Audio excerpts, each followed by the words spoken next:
அமலாக்கத்துறை சோதனையின் போது தலைமைச் செயலகத்தில் அமைச்சர் ஐ பெரியசாமி அறைக்கு செல்லும் நுழைவு வாயிலுக்கு பூட்டு போடப்பட்ட நிலையில் அங்கு எதற்காக பூட்டு போடப்பட்டது என எதிர்க்கட்சித் தலைவர் எடப்பாடி பழனிசாமி கேள்வி எழுப்பியுள்ளார். ஒரு அலுவலகத்தை பூட்டி வச்சுட்டாங்களா? ஒரு அலுவலகத்தில் பூட்டி வச்சுட்டாங்க, சோதனை பண்ணக்கூடாதுன்னு.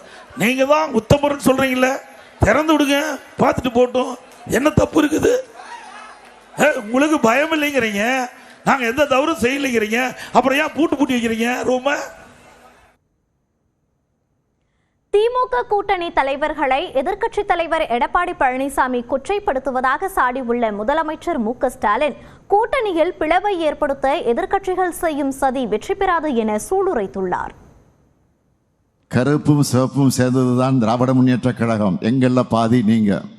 கொள்கை முரண்கள் ஒருபோதும் கொள்கைக்கு எதிரிகளுக்கு இடம் கொடுத்து விடக்கூடாது.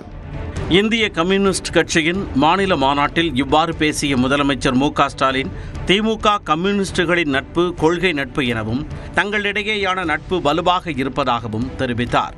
இந்திய கம்யூனிஸ்ட் கட்சியின் மாநில செயலாளர் முத்தரசன் தலைமையில் ஜனநாயகம் வெல்க என்ற தலைப்பிலான மாநாட்டில் பங்கேற்று முதலமைச்சர் மு.க.ஸ்டாலின் சிறப்புரையாற்றினார். அப்போது சேலம் சிறையில் சுட்டுக் கொல்லப்பட்ட தியாகிகளின் நினைவாக மணிமண்டபம் கட்டப்படும் என அறிவித்தார். அண்ணன் முத்தரசன் அவர்கள் கேட்டு எதையும் நான் தட்டி கழித்தது கிடையாது. இந்த மாநாட்டில் வைத்த கோரிக்கை, சேலத்தில் சிறை தியாகிகள் நினைவாக விரைவில் ஓர் மணிமண்டபம் அமைக்கப்படும். தொடர்ந்து பேசிய முதலமைச்சர் திமுக கூட்டணி தலைவர்களை எடப்பாடி பழனிசாமி கொச்சைப்படுத்துவதாக குற்றம் சாட்டினார். அடிமைத்தனத்தை பற்றி பழனிசாமி பேசலாமா? எங்களை பொறுத்த வரைக்கும் இங்க இருக்க யாருக்கும் யாரும் அடிமை இல்லை. கொள்கைகளை பற்றி தெரியாத பழனிசாமி அவர்கள் விரக்தியில வாய்க்கு வந்ததெல்லாம் பேசுறாரு. மோசமா, மிக மிக மோசமா கொச்சைப்படுத்துறாங்க.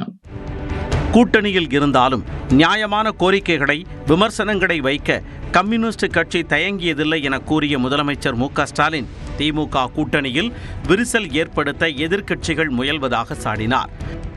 நான் கேட்க விரும்புவது, கம்யூனிஸ்ட் தலைவர்களை விட நீங்க என்ன அதிகம் தியாகம் செஞ்சிட்டீங்களா? நம்முடைய எழுச்சி தலைவர் திருமாவளவனை விட நீங்க என்ன பெரிய தியாகம் பண்ணிட்டீங்களா? பொழுதுவாரை தூற்றி அவதூறுகளை பரப்பி நம்ம கூட்டணி தலைவர்களை கலங்கப்படுத்தணும், எப்படியாவது கூட்டணியில விரிசல் ஏற்படுத்தணும் என்கிற மலிவான நோக்கத்தோடு இன்னைக்கு கலஞ்சிக்கிட்டு இருக்கிறாங்க. 2026ஆம் ஆண்டு தேர்தலிலும் தங்கள் கூட்டணி வெற்றி பெறும் எனவும் முதலமைச்சர் மு.க.ஸ்டாலின் நம்பிக்கை தெரிவித்தார். நம்மோட இந்த ஒற்றுமைதான் பலருடைய கண்ணை உறுத்தி கொண்டிருக்கிறது. எத்தனை சதி செஞ்சாலும், எவ்வளவு குழப்பம் ஏற்படுத்தினாலும், எப்படிப்பட்ட போலி செய்திகள் எல்லாம் பரப்புனாலும் இவங்கெல்லாம் ஒற்றுமையா இருக்கிறாங்கன்னு வாயில வயிற்றுல அடிச்சுக்கிறது போல புலம்பிக்கிட்டு இருக்கிறாங்க. திமுகவினர், கம்யூனிஸ்டுகள், நம்ம கூட்டணி கட்சியினர் ஆகியோருடைய உழைப்புக்கு முன்னாடி எப்படிப்பட்ட சதி செயல்களும் நிற்கக்கூட முடியாது.